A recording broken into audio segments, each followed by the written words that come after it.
এই বিনিয়োগের ব্যাপারে সবচেয়ে বড় যে বাধাটা হয়ে দাঁড়িয়েছে তাদের মতে, তারা বলছেন যে এখানকে এজেন্সিগুলো আছে সরকারের, এজেন্সিগুলো খুব স্লো।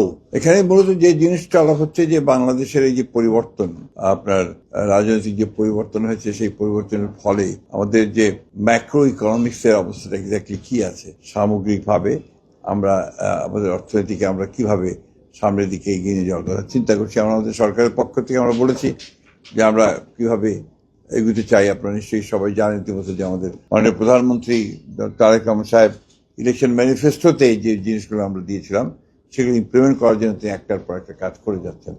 ইতিমধ্যে আপনারা দেখেছেন যে ফ্যামিলি কার্ড, আমাদের যে কৃষক কার্ড, খাল খনন কর্মসূচি, এই বিষয়গুলো কিন্তু আপনার যথেষ্ট জনগণের মধ্যে এটা একটা আশার সঞ্চার করেছে।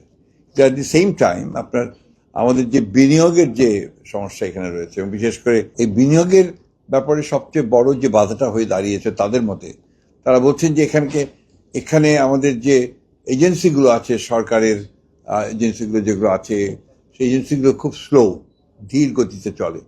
তারা যে গতিতে তারা এটার সমাধান করতে চায় তাদের একটা বিনিয়োগ ইস্যুকে, সেখানে তারা যথেষ্ট সেখানে নেগেটিভ অবস্থা তৈরি, হতাশ হয়ে যায়, এবং এটা একটা অন্যতম প্রধান একটা সমস্যা। সেগুলো আমরা বলেছি যে আমরা চেষ্টা করছি যে সেই সমস্ত বিষয়গুলোকে ঠিক করে নিয়ে আসার জন্য, আমাদের ব্যুরোক্রেসিকে সঠিকভাবে ঠিক করা, এনভায়রনমেন্ট, আপনার ইনভেস্টমেন্ট এনভায়রনমেন্টটা তৈরি করা। এখানে ব্যবসা করার যে ক্লাইমেট, এটা কিন্তু আপনার খুব একটা ভালো না, এনভায়রনমেন্টটা খুব একটা ভালো না, যে কারণে এই জিনিসটাকে আমরা বলেছি যে আমরা এটাকে ভালো করে নিয়ে আসার চেষ্টা করছি।